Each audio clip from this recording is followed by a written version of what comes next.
We're working on a plan now. There's no very great rush from the standpoint we're waiting for decisions in the court. If we win on the termination of Obamacare, we will have a plan that's far better than Obamacare. That is a funny bit that he likes to do. Donald Trump wants to destroy the American healthcare system as it currently exists in Obamacare with no plan at all, as you just heard, for what to do afterwards. And considering the last time the Republican Party tried to get rid of Obamacare, it cost them control of the House and several state capitals, many Republicans are pretty spooked by the president's latest anti-Obamacare push.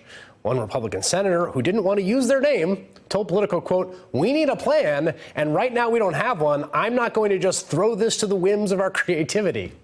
For years now, literally, the president has been promising some beautiful, perfect health care plan that has, of course, yet to materialize, which is not unlike his beautiful infrastructure plan. Well, today, Democratic Senator and presidential candidate Amy Klobuchar rolled out an actual infrastructure plan to spend $1 trillion in federal funds for state and local governments to upgrade not only crumbling roads, highways, and bridges, but also schools, airports, water systems, internet access, public transit, and energy systems. And Senator Amy Klobuchar, Democrat from Minnesota and 2020 presidential candidate, joins me now. Senator. Hey, Chris. It's good to see you. So am I to understand this, which is the first big policy rollout you've had, this would be your first big domestic priority? Were you elected president, you had a Congress you could work with, this is the first thing you'd come out with? This is the first big bill that I'd work with to get through the Congress. I think there's other things that I'd like to do immediately, like get us back into that climate change agreement. You can do that with the stroke of a pen, or put forward some of these clean power rules. But this would be a big project that you clearly would have to work with Republicans in the Senate. Hopefully we will be in control of the Senate, but you'd want to work with people to get this done. So what I did here is something the president seemingly has been unable to do, even though he said this was one of his top priorities. And that is lay out a plan for infrastructure, everything from roads and bridges, of course, motivated by what happened in my state a mile from my house when that bridge fell down in the middle of a summer day, killing 13 people.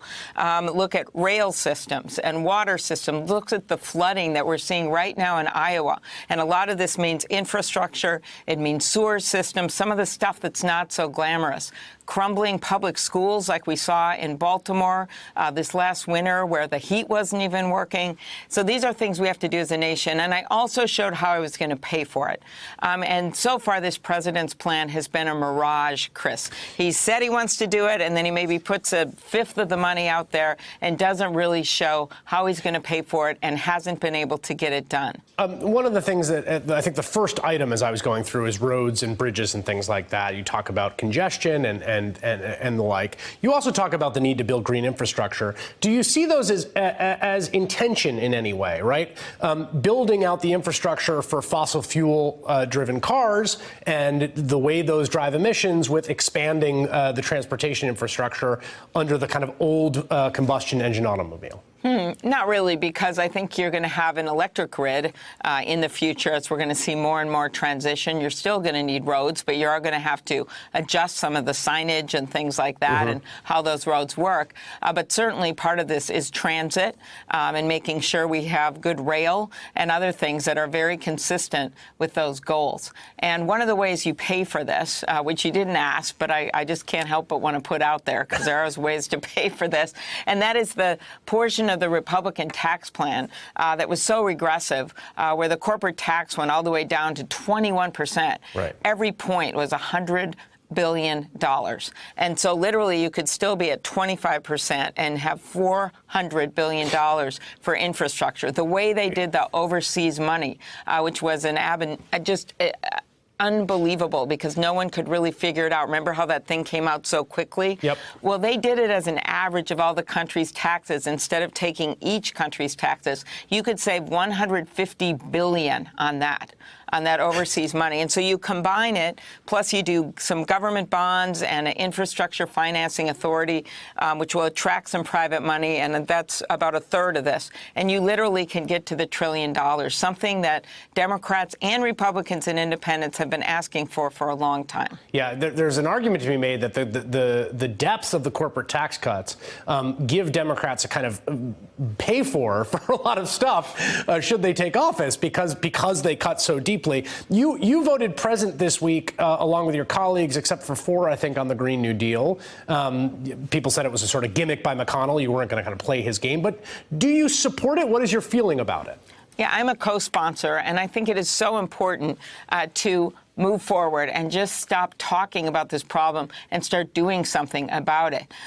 You know, if we could put a man on the moon, we can meet some of these goals. We may not reach every single goal. I think it is important, though, not to squelch the energy behind the Green New Deal. And I was glad that we handled it the way we did, because instead of actually coming up with some new plans and how we're going to do everything from gas mileage standards that I'd like to bring back that got squelched to the clean power rules, Mitch McConnell was just playing games. He wanted to see if he could, you know, create a divide among Democrats in the U.S. Senate, and he pretty much lost that bid, because instead we turned it on them and said, okay, just like we're doing on health care, like you started out, what's your plan? You've got a president that's decided he wants to kick everyone off for pre-existing conditions. You have a president that's going backwards on climate change while fires are raging and floods are coming down the Midwest all the way south. This is going on right now, and instead of playing politics, maybe you should come up with a plan. And if you can't, the voters already spoke in 2018,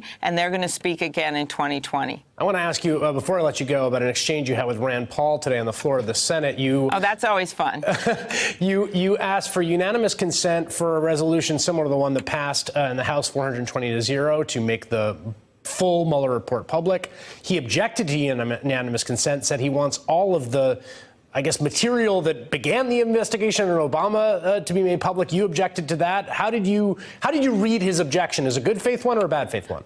I don't think that was good faith. And I kept going back to him with, you know what, 420-0 in the House of Representatives. They voted that this report should be public. Nearly 90% of the public wants to see it. Why? I think at its core, we need to see this for our national security. It's hundreds of pages. We're going to find out much more about what the Russians did. And we've got bills on the table right now to secure our election equipment, my bipartisan bill to have backup paper ballots. This is going to give me what I need to make the case. And so I think the public needs to see it. I made a very simple argument, and I was actually quite surprised that they objected, given the vote that we saw in the House. Yeah, I find the objection a little weird, too. Senator Amy Klobuchar, thanks so much for coming by. Thank you. It was great to be on, Chris. Hey there, I'm Chris Hayes from MSNBC. Thanks for watching MSNBC on YouTube. If you want to keep up to date with the videos we're putting out, you can click subscribe just below me, or click over on this list to see lots of other great videos.